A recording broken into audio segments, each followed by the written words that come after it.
Team India रो 5टी खेलाड़ी out जड़े खेलवाक करदेले मना। वेस्टइंडीज विपक्ष टेस्ट सीरीज पर भारतीय टाइम घोषणा होई 15 खेलाड़ी स्क्वाड रो अधिनायक शुभमन गिल रही बेले रवींद्र जाडेजा को उप अधिनायक करा जायछि। ऋषभ पंत आघात थिबारु टीम इंडिया को स्थान पाई नथिबारु तांको स्थान रे उप अधिनायक दायित्व जाडेजा को मिली। तेबे खेलाड़ी ना घोषणा पर 5 जन खेलाड़ी को निराश हेबाकु पड़िछि कारण वेस्टइंडीज सीरीज पर एमान को टीम इंडिया रे स्थान मिली पारि नाही। 62,000 कोटी टंकार डील को मंजूरी। वायुसेना को मिलिबो 90-70 तेजस। भारतीय आकाश सीमा को अवैध करबा स्वदेशी ज्ञान कौशल निर्मित फाइटर जेट तथा तेजस आखि पिछुड़ा के उड़ाई देव शत्रु मानक विमान कारण भारतीय वायुसेना को मिलवा को जाउछि 90-70 तेजस विमान। एथिपई 62,370 कोटी टंकार मेगा डील उपर मोहर मारिछन्ते भारत सरकार। प्रतिरक्षा हाल सहित 97 तेजस लाइट कम्पैक्ट एयरक्राफ्ट बा LCMK-1A किनिबाकू नियुक्ति करिसंती। प्रधानमंत्री नरेंद्र मोदी को अध्यक्षतार बसिथिबा cabinet committee on security CSS रु मंजूरी मिलिबार 1 मास पर होईछि घोषणा। छात्री को अपहरण करिछि कॉन्स्टेबल मागिला 20 लाख टंका। जणे छात्री को अपहरण कर टंका मागिबा योजना फंट होईछि। एथिरे जणे पुलिस कर्मी को हाथ रहिछि। उत्तर प्रदेश आग्रा रो एही चांचल्यकर घटना सामना को आसीछि। जणे पुलिस कर्मचारी को समेत 3 जन व्यक्ति जणे छात्री को अपहरण करे तांको परिवार ठारू 20 लाख टंका मागिथिले। पुलिस मात्र 24 घंटा मध्य छात्री को सुरक्षित भाव में उद्धार करे समस्त 3 अभियुक्तों को गिरफ्त करिछि। राति रे एही घटना मध्य घटिथिला। 2 पाक खेलाड़ी विरुद्ध रे अभियोग होई पारे कार्यानुष्ठान। 2025 एशिया कप रे भारत एवं पाकिस्तान मध्य रे लागि रहिथिला। मैच समय 2 जन पाकिस्तान खेलाड़ी एपरि कार्य करिथिले जहाको बीसीसीआई विरोध करिछि। बोर्ड एही 2 जन पाकिस्तान खेलाड़ी विरुद्ध रे गुरुत्वपूर्ण कार्यानुष्ठान ग्रहण करिछि जहां सेमानक असुविधा को आहुरी बढ़ाई पारे। यारे मध्य सेप्टेम्बर 14 तारिख रे पाकिस्तानी अधिनायक को सहित सूर्य कुमार यादव को हाथ मिलाइथिबा मना करबा संपर्क रे मैच रेफरी भारतीय दलर अधिनायकों ठार से स्पष्टीकरण मध्य मागिछन्ति। फुलुची महानदी किंतु कौन सी स्थान रे बन्यार स्थिति नाही। राज्यर बन्या स्थिति को नहीं प्रतिक्रिया देइछन्ति जल संपद विभाग सर्वोच्च जंत्री तथा चंद्रशेखर पाड़ी कहते कौन से स्थान रे बन्यार स्थिति नाही। गतकाली 49 ब्लॉक तथा बैक केरल 50 mm बा बालिकुंद 100 mm वर्षा होईछि। दक्षिण ओडिशा रे वर्षा जोगु कोरापुट मालकानगिरी एवं पश्चिम रे कलाहांडी रे रेड वार्निंग जारी करा जायतिला। वर्षा जोगु जलस्तर बढ़ुछि हेले विपद संकेत उपरे नाही। जेहेतु जलस्तर बढ़ुछि महानदीर शाखा तथा काठजोड़ी विरूपा कुशभद्रा दया भार्गवी लुणा देवी पाइका चित्रपटा पई सतर्क सूचना मध्य जारी करा जायछि। भूसुड़ी पड़िछि कलाहांडी रेड डैम रो मुख्य केनाल। भूसुड़ी पड़िछि कलाहांडी रेड डैम रो मुख्य केनाल। 100 हेक्टर चाष जमी जलमग्न रही। कलाहांडी जिला भवानीपाटना ब्लॉक देपुर निकटर रेड डैम मुख्य केनाल रे घाई सृष्टि होईछि। फल हेक्टर चाष जमी मलमग्न रही। घटनास्थल विभागीय जंत्री अधिकारी पहुंची केनाल मरामती पई पदक्षेप आरंभ करथिबा बेले चाष क्षयक्षतिर आकलन आरंभ हो जाइछि। सूचना अनुसार गत विलंबित राति जिले में प्रबल वर्षा होइतिला। यह सहित केनाल दे डैम रो मध्य पानी छड़ा जाइतिला। 60,000 कोटी टंकार विभिन्न प्रकल्पर करिसंति शिलान्यास एवं उद्घाटन। सेवा परि 2025 परिप्रेक्षी रे झारसुगुड़ा रे आयोजित तथा सेवा पर्व रे शामिल होइतिले प्रधानमंत्री नरेंद्र मोदी। झारसुगुड़ा अमिलीपाली ठारे आयोजित सभामेश रे जोग दे विभिन्न प्रकल्पर शुभारंभ एवं शिलान्यास करथिले प्रधानमंत्री मोदी। देशर मोट 60,000 कोटी टंकार विभिन्न प्रकल्प एथिरे रहिछिला।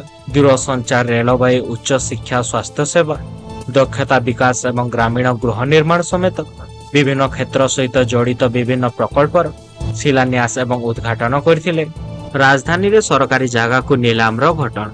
भुवनेश्वर इन्फोसिटी थाना निकटस्थ किम्स पार्लेजी गली रास्तार सरकारी जमी को बेआईन नीलाम घटना रो महाप्रभाव देखा मिलुछि।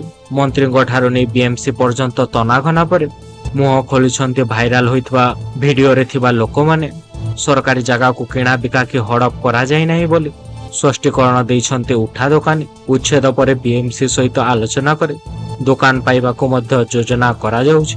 ପୁଣି ସାର ସଙ୍କଟ। ସାର ପାଇଁ ରାତି ଅଧାରୁ ଲମ୍ବା ଲାଇନ। ଥମିବାର ନାଁ ନେଉନାହିଁ କି ସାର ସଙ୍କଟ। ସାର ବସ୍ତା ପାଇଁ ରାତି ଅଧାରୁ ଚାଷୀ ଲମ୍ବା ଲାଇନ ଲାଗିଛି। ଚପଲ, ଅଖା, ଚୋରି, ପାଳ ଏବଂ ଆଧାର କାର୍ଡ ରଖି ଲମ୍ବା ଲାଇନ କରୁଥିବା ନେଇ ଦେଖିବାକୁ ମିଳିଛି। ଅନେକ ସମୟରେ ସାର ନ ମିଳିବାରୁ ରାଜରାସ୍ତାକୁ ଓହ୍ଲାଇଛନ୍ତି ଚାଷୀମାନେ। ଆଜି ମଧ୍ୟ ଦେଖାଦେଇଛି ସମାନ ସ୍ଥିତି। ସାନଖେମୁଣ୍ଡି ବ୍ଲକର ଶାହାପୁରରେ ଥିବା ସେବା ସମବାୟ ଆଗରେ ଶତାଧିକ ଚାଷୀଙ୍କ ଭିଡ଼ ଦେଖିବାକୁ ମିଳୁଛି। ସାର ପାଇଁ ସାହସପୁର ସେବା ସମବାୟ ଆଗରେ ହାତାହାତି ପରିସ୍ଥିତି ରହିଛି। ଖବର ପାଇ ପାଟପୁର ପୋଲିସ ପହଞ୍ଚି ବୁଝାସୁଝା ପରେ ସାର ବଣ୍ଟନ ମଧ୍ୟ ଆରମ୍ଭ ହୋଇଛି। ମା ଭଟ୍ଟାରିକାଙ୍କ ମନ୍ଦିରର ପାଦ ଦେଶକୁ ଛୁଇଁଲା ମହାନଦୀର ଚତୁର୍ଥ ବନ୍ୟା ଜଳ। କଟକ ଜିଲ୍ଲା ବାରମ୍ବାର ଅଧିଷ୍ଠାତ୍ରୀ ଦେବୀ ମା ଭଟ୍ଟାରିକାଙ୍କ ମନ୍ଦିରକୁ ପାଦ ଦେଶକୁ ଛୁଇଁଛି ମହାନଦୀର ଚତୁର୍ଥ ବନ୍ୟା ଜଳ। ହୀରାକୁଦ ଜଳଭଣ୍ଡାରରେ 20ଟି ଗେଟ୍ ଲାଗି ରହିଥିବାରୁ ମନ୍ଦିର ବେଢାରେ ବନ୍ୟା ଜଳ ପ୍ରବେଶ କରିଛି। ଗତକାଲି ଠାରୁ ବନ୍ୟା ଜଳ ବଢିବାରେ ଲାଗିଛି। ବନ୍ୟା ଜଳ ମାଙ୍କୁ ଜଳାଶାୟୀ କରିବାକୁ ଆହୁରି କିଛି ସମୟ ଲାଗିବ ବୋଲି ଅନୁମାନ କରାଯାଉଛି। ଯଦି ମନ୍ଦିରରେ ବନ୍ୟା ଜଳ ପ୍ରବେଶ କରେ ତେବେ ମାଙ୍କ ମନ୍ଦିର ପାଖରେ ଥିବା ତଥା ରୋଷେଇ ଘରକୁ ମାଙ୍କୁ ସ୍ଥାନାନ୍ତରଣ କରାଯାଇପାରେ। ସେଥିପାଇଁ ମାଙ୍କ ସେବାୟତ ସଜାଗ ରହିଥିବା ବେଳେ ବଡମ୍ବା ଦେବୋତ୍ତର ବିଭାଗ ମଧ୍ୟ ସଜାଗ ରହୁଛି। ଆଣ୍ଡାମାନ ଦ୍ୱୀପରୁ ମିଳିଲା ଏଭଳି ସମ୍ପତ୍ତି ଭାରତକୁ କରିଦେବ ସୁପର ପାୱାର। ଭାରତ ହାତରେ ଲାଗିଛି ଗୋଟେ ଅମୂଲ୍ୟ ସମ୍ପଦ। ଆଣ୍ଡାମାନ ଦ୍ୱୀପର 300 ମିଟର ଗଭୀରତାରେ ଏହି ସମ୍ପଦଟା ଲୁଚି ରହିଛି। ଏହି ସମ୍ପଦ ଭାରତର ଏନର୍ଜି ସେକ୍ଟରକୁ ଆଗକୁ ନେବାରେ ସହାୟକ ହେବ। ଆଣ୍ଡାମାନ ସାଗର ସ୍ଥିତ ଶ୍ରୀ ବିଜୟପୁରମରେ ଏକ ପ୍ରାକୃତିକ ଗ୍ୟାସର ଭଣ୍ଡାର ମିଳିଛି। ଆଣ୍ଡାମାନ ଦ୍ୱୀପର ପୂର୍ବ ତଟରେ ପାଖାପାଖି 17 କିଲୋମିଟର ଦୂର ଗ୍ୟାସ ଭଣ୍ଡାର ଥିବା ନେଇ ମିଳିଥିବା କଥା ନିଜେ ପେଟ୍ରୋଲିୟମ ମନ୍ତ୍ରୀ ତଥା ହରଦୀପ ସିଂ ପୁରୀ ସେ ମଧ୍ୟ ସୂଚନା ଦେଇଛନ୍ତି। ବାୟୁସେନାରୁ ବିଦାୟ ନେଲା ପୁରୁଣା ଯୋଦ୍ଧା। MiG-21 ଭାରତୀୟ ବାୟୁସେନାର ପୁରୁଖା ଲଢୁଆ ବିମାନ। ଦିନ ଥିଲା ଆକାଶର ଛାତି ଚିରି ଦେଉଥିଲା। ସୁସୁ ଗର୍ଜନ କରି ଶତ୍ରୁ ଛାତିରେ ସେ ଛନକା ପୁରାଇ ଦେଉଥିଲା। ଯେତେବେଳେ ଏହି ଲଢୁଆ ବିମାନ ଶତ୍ରୁ ମୁଣ୍ଡ ଉପରେ ଉଡୁଥିଲା ସେତେବେଳେ ଶତ୍ରୁ ନିଜର ଜୀବନ ବଞ୍ଚେଇବା ପାଇଁ ସୁରକ୍ଷିତ ସ୍ଥାନ ଖୋଜୁଥିଲା। କିନ୍ତୁ ଏହି ଲଢୁଆ ବିମାନର ଯୁଦ୍ଧର ଦକ୍ଷତା ଏପରି ଥିଲା ଯେ ମାଟି ତଳେ ଲୁଚି ରହିଥିବା ଶତ୍ରୁଙ୍କୁ ମଧ୍ୟ ଖୋଜି ସେ ମାରି ଦେଉଥିଲା। ଆକାଶ ମାର୍ଗରେ ତ ଏହି ଲଢୁଆ ବିମାନ ଶତ୍ରୁ ଉପରେ ଆକ୍ରମଣ କରୁଥିଲା। ଏବେ ସେ ବାୟୁସେନାରୁ ମଧ୍ୟ ବିଦାୟ ନେଇଯାଇଛି। ରେଳ, ଶିକ୍ଷା ସମସ୍ତ ବିଭିନ୍ନ ପ୍ରକଳ୍ପର ଭେଟି ଦେଇଛନ୍ତି। ଓଡ଼ିଶା ଗସ୍ତରେ ଆସି ଝାରସୁଗୁଡ଼ାରେ ପହଞ୍ଚିଥିଲେ ପ୍ରଧାନମନ୍ତ୍ରୀ ନରେନ୍ଦ୍ର ମୋଦି। ଏଥିପାଇଁ ଝାରସୁଗୁଡ଼ାରେ ସ୍ୱତନ୍ତ୍ର ପ୍ରସ୍ତୁତି ମଧ୍ୟ କରାଯାଇଥିଲା। ମୋଦିଙ୍କୁ ଝାରସୁଗୁଡ଼ା ବିମାନ ବନ୍ଦରରେ ଭବ୍ୟ ସ୍ୱାଗତ କରାଯାଇଥିଲା। ଓଡ଼ିଶା ଆସିବା ପୂର୍ବରୁ ସୋସିଆଲ ମିଡିଆରେ ଏକ ପୋଷ୍ଟ କରି ମୋଦି ସୂଚନା ଦେଇଥିଲେ ଯେ ଝାରସୁଗୁଡ଼ା ବିମାନ ବନ୍ଦରରେ ଦିନ 11:10ରେ ପହଞ୍ଚିଥିଲେ। ବିମାନ ବନ୍ଦରରୁ ଜେଲ୍ ଛକ ଯାଏ 2 କିଲୋମିଟର ରୋଡ୍ ଶୋ କରି ପ୍ରଧାନମନ୍ତ୍ରୀ ସିଧାସଳଖ ଅମିଲିପାଳି ପଡ଼ିଆର ସଭାସ୍ଥଳରେ ମଧ୍ୟ ପହଞ୍ଚି ଯାଇଥିଲେ। ଫାଇନାଲ ପୂର୍ବରୁ ଟିମ୍ ଇଣ୍ଡିଆକୁ ବଡ଼ ଝଟକା ଲାଗିଛି। ଏସିଆ କପ୍ ଫାଇନାଲ ପୂର୍ବରୁ ଟିମ୍ ଇଣ୍ଡିଆ ପାଇଁ ବଡ଼ ଟେନସନ ସୃଷ୍ଟି ହୋଇଛି।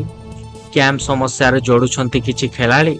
କ୍ୟାପ୍ଟେନ ସୂର୍ଯ୍ୟ କୁମାର ଯାଦବ, କୋଚ୍ ତଥା ଗୌତମ ଗମ୍ଭୀରଙ୍କ ପାଇଁ ବଢିଯାଇଛି ଚିନ୍ତା। ଖେଳାଳି ଆହତ ଥିବା ନେଇ ଖୋଦ୍ କ୍ୟାପ୍ଟେନ ମଧ୍ୟ ସୂଚନା ଦେଇଛନ୍ତି। ସୁପର 4ରେ ମୁକାବିଲାରେ ସାମ୍ନାସାମ୍ନି ହୋଇଥିଲେ ଭାରତ ଏବଂ ଶ୍ରୀଲଙ୍କା। ରୋମାଞ୍ଚକର ଅନ୍ଦାଜରେ ମ୍ୟାଚ୍ ଜିତି ଯାଇଥିଲା ଟିମ୍ ଇଣ୍ଡିଆ। ଭାରତକୁ କଳା ଟକ୍କର ଦେଇଥିଲେ ଶ୍ରୀଲଙ୍କା ଦଳ। ଜିଏସଟି ହ୍ରାସ। ରୟାଲ ଏନଫିଲ୍ଡରେ ଜମୁଛି ଭିଡ଼। ଭାରତ ସରକାରଙ୍କ ପକ୍ଷରୁ ଦ୍ରବ୍ୟ ଏବଂ ସେବା କର ଜିଏସଟିରେ ବଡ଼ ଧରଣ ପରିବର୍ତ୍ତନ ବା ହ୍ରାସ କରାଯାଇଛି, ଯାହା ସାଧାରଣ ମଧ୍ୟବିତ୍ତ ପରିବାରଙ୍କ ପାଇଁ ଏକ ପ୍ରକାର ସୁଯୋଗ ସୃଷ୍ଟି ହୋଇଛି। ବର୍ତ୍ତମାନ ଭାରତରେ ପାର୍ବଣ ଋତୁ ଚାଲିଥିବାରୁ ଏହି ଜିଏସଟି ହ୍ରାସ ଜନସାଧାରଣଙ୍କ ପାଇଁ ସୁବର୍ଣ୍ଣ ସୁଯୋଗ ଆଣିଦେଇଛି। ଲୁଗାପଟା, କସ୍ମେଟିକ୍, ଇଲେକ୍ଟ୍ରିକ୍ ସାମଗ୍ରୀ, ଅଟୋମୋବାଇଲ ଏବଂ ଗାଡ଼ି ଶୋରୁମ୍ ବଜାରରେ ଦର ମଧ୍ୟ ହ୍ରାସ ହୋଇଥିବାରୁ ଗ୍ରାହକମାନେ ବିଭିନ୍ନ ନୂତନ ସାମଗ୍ରୀ କିଣିବାରେ ଆଗଭର ହେଉଥିବା ନେଇ ପରିଲକ୍ଷିତ ହେଉଛି। 1 ଅକ୍ଟୋବରରେ ଆଉ ଏକ ଲଘୁଚାପ କ୍ଷେତ୍ର ସୃଷ୍ଟି ହେବ। ପୁଣି ଲଘୁଚାପର ସମ୍ଭାବନା ରହୁଛି। 30 ତାରିଖ ବେଳକୁ ଉତ୍ତର ଆଣ୍ଡାମାନ ସାଗରରେ ଏକ ଘୂର୍ଣ୍ଣିବଳୟ ପ୍ରବେଶ ନେଇ ସୂଚନା ରହୁଛି। ଏହାର ପ୍ରଭାବରେ ଉତ୍ତର ପାର୍ଶ୍ୱବର୍ତ୍ତୀ କେନ୍ଦ୍ରୀୟ ବଙ୍ଗୋପସାଗର ଅଞ୍ଚଳରେ 1 ଅକ୍ଟୋବର ବେଳକୁ ଆଉ ଏକ ଛୋଟ ଲଘୁଚାପ କ୍ଷେତ୍ର ସୃଷ୍ଟି ହେବାର ସମ୍ଭାବନା ରହିଛି। ଏପଟେ ପୂର୍ବ କେନ୍ଦ୍ରୀୟ ଏବଂ ସଂଲଗ୍ନ ଉତ୍ତର ପୂର୍ବ ବଙ୍ଗୋପସାଗରରେ ସୃଷ୍ଟି ହେଉଛି ଲଘୁଚାପ, ଯାହା ଅବପାତର ରୂପ ନେଇପାରେ ଏବଂ ଉପର ମୁହାଁ ହୋଇପାରେ। ଏହାର ପ୍ରଭାବରେ ଦକ୍ଷିଣ ଓଡ଼ିଶା ସମେତ ସାରା ରାଜ୍ୟରେ ପ୍ରବଳ ବର୍ଷା ନେଇ ଅନୁମାନ କରିଛନ୍ତି ଆଞ୍ଚଳିକ ପାଣିପାଗ କେନ୍ଦ୍ର। ଇସ୍ପାତ କାରଖାନାର ଛାତ ଭୁଶୁଡ଼ି 6 ଜଣ ମୃତ ଏବଂ 6 ଜଣ ଆହତ। ଉଦ୍ଧାର କାର୍ଯ୍ୟ ଜାରି। ଛତିଶଗଡ଼ର ରାଜଧାନୀ ରାୟପୁରରେ ଥିବା ଏକ ଘରୋଇ ଇସ୍ପାତ କାରଖାନାରେ ଏକ ବଡ଼ ଦୁର୍ଘଟଣା ଘଟିଛି। କାରଖାନାର ନିର୍ମାଣାଧୀନ ଢାଞ୍ଚାର ଏକ ଅଂଶ ହଠାତ୍ ଭୁଶୁଡ଼ି ପଡ଼ିଛି। ଭଗ୍ନାବଶେଷ ତଳେ ଛାପି ହୋଇ 6 ଜଣ ଶ୍ରମିକଙ୍କ ମୃତ୍ୟୁ ଘଟିଛି। 6ରୁ 7 ଜଣ ଶ୍ରମିକ ଆହତ ହୋଇଯାଇଥିବା ନେଇ ଜଣାପଡ଼ିଛି। ଆହତମାନଙ୍କୁ ଚିକିତ୍ସା ପାଇଁ ନିକଟସ୍ଥ ହସ୍ପିଟାଲରେ ଭର୍ତ୍ତି କରାଯାଇଛି। ସେମାନଙ୍କ ମଧ୍ୟରୁ ଅନେକଙ୍କ ଅବସ୍ଥା ଏବେ ଗୁରୁତର ଥିବା ନେଇ ମଧ୍ୟ ସୂଚନା ଆସୁଛି। ନମାଜ ପାଠ ପରେ ଆରମ୍ଭ ହୋଇଗଲା ହିଂସା। ପୋଲିସ କରିଛି ଲାଠିଚାର୍ଜ। ନମାଜ ପାଠ ପରେ ବିଶୃଙ୍ଖଳା ସୃଷ୍ଟି ହୋଇଛି। ସ୍ଥିତି ଏମିତି ହେଲା ଯେ ଶେଷରେ ପୋଲିସ ମଧ୍ୟ ବିଶୃଙ୍ଖଳାକାରୀଙ୍କ ଉପରେ ଲାଠିଚାର୍ଜ କରିବାକୁ ପଡ଼ିଥିଲା। ଏମିତି ଏକ ଘଟଣା ଦେଖିବାକୁ ମିଳିଛି ଉତ୍ତରପ୍ରଦେଶର ବରେଲିରେ। ମିଳିଥିବା ସୂଚନା ଅନୁଯାୟୀ ବରେଲିରେ ନମାଜ ପରେ ମୁସଲିମ ସମ୍ପ୍ରଦାୟର ସଦସ୍ୟମାନେ ଆଇ ଲଭ୍ ମହମ୍ମଦ ପୋଷ୍ଟର ପ୍ରତିବାଦ କରିଥିଲେ। ଆଇଏମସି ମୁଖ୍ୟ ତଥା ମୌଲାନା ତୋର ରାଜା ମଧ୍ୟ ପ୍ରତିବାଦର ଘୋଷଣା କରିଥିଲେ। ପୋଲିସ ସେମାନଙ୍କୁ ବୁଝାଇବାକୁ ଚେଷ୍ଟା କରିଥିଲେ, କିନ୍ତୁ ପ୍ରଦର୍ଶନକାରୀ ହଟିବାକୁ ମନା କରି ବ୍ୟାରିକେଡ୍ ଭାଙ୍ଗି ଆଗକୁ ବଢ଼ିବାକୁ ମଧ୍ୟ ଚେଷ୍ଟା କରିଥିଲେ। ନିର୍ବାଚନ ପୂର୍ବରୁ ନୂତନ ପାର୍ଟି ଗଢ଼ିଛନ୍ତି ଲାଲୁ ପ୍ରସାଦଙ୍କ ପୁଅ। ବିହାର ନିର୍ବାଚନ ପୂର୍ବରୁ ବିହାର ରାଜନୀତିରେ ବଡ଼ ହଲଚଳ ସୃଷ୍ଟି ହୋଇଛି। ଆଉ କିଛି ଦିନ ପରେ ଘୋଷଣା ହୋଇଯାଇଛି ବିହାର ବିଧାନସଭାର ନିର୍ବାଚନର ତାରିଖ। ତେବେ ଏହା ପୂର୍ବରୁ ଆଉ ଏକ ନୂତନ ଦଳ ନିର୍ବାଚନ ଲଢ଼ିବାକୁ ପ୍ରସ୍ତୁତ ହେଉଛି। ରାଷ୍ଟ୍ରୀୟ ଜନତା ଦଳ ଆରଜେଡିର ପୂର୍ବତନ ନେତା ତଥା ଲାଲୁ ପ୍ରସାଦ ଯାଦବଙ୍କ ବଡ଼ ପୁଅ ତେଜପ୍ରତାପ ଯାଦବ ତାଙ୍କର ନୂତନ ଦଳ ଘୋଷଣା କରିଛନ୍ତି। ତାଙ୍କ ଦଳର ନାମ ହେଉଛି ଜନଶକ୍ତି ଜନତା ଦଳ। ଆଉ ଏହି ଦଳର ନିର୍ବାଚନ ରହୁଛି ବ୍ଲାକ୍ ବୋର୍ଡ। ଲଦାଖ ହିଂସା ପରେ ବଡ଼ କାର୍ଯ୍ୟାନୁଷ୍ଠାନ। ଗିରଫ ହୋଇଛନ୍ତି ସୋନମ ୱାଙ୍ଗଚୁକ୍। କିଛି ଦିନ ପୂର୍ବରୁ ଲଦାଖରେ ଘଟିଥିବା ହିଂସା ପରେ ପୋଲିସ କାର୍ଯ୍ୟାନୁଷ୍ଠାନ ଗ୍ରହଣ କରିଛି। ଲଦାଖରେ ସାମ୍ପ୍ରତିକ ହିଂସା ପରେ ପରିବେଶ କର୍ମୀ ସୋନମ ୱାଙ୍ଗଚୁକ୍ଙ୍କୁ ପୋଲିସ ଗିରଫ କରିଛି। ଗଣମାଧ୍ୟମର ରିପୋର୍ଟ ଅନୁଯାୟୀ ଲେହ ପୋଲିସ ସୋନମ ୱାଙ୍ଗଚୁକ୍ଙ୍କୁ ଜାତୀୟ ସୁରକ୍ଷା ଆଇନ ବା ଏନ୍ଏସ୍ଏ ଅଧୀନରେ ଗିରଫ କରିଛି। କିଛି ଦିନ ପୂର୍ବରୁ ଲଦାଖରେ ହିଂସାତ୍ମକ ପ୍ରତିବାଦରେ 4 ଜଣ ଲୋକ ମଧ୍ୟ ପ୍ରାଣ ହରାଇଥିଲେ ଏବଂ 90ରୁ ଅଧିକ ଲୋକ ସେଠାରେ ଗୁରୁତର ଆହତ ହୋଇଥିଲେ।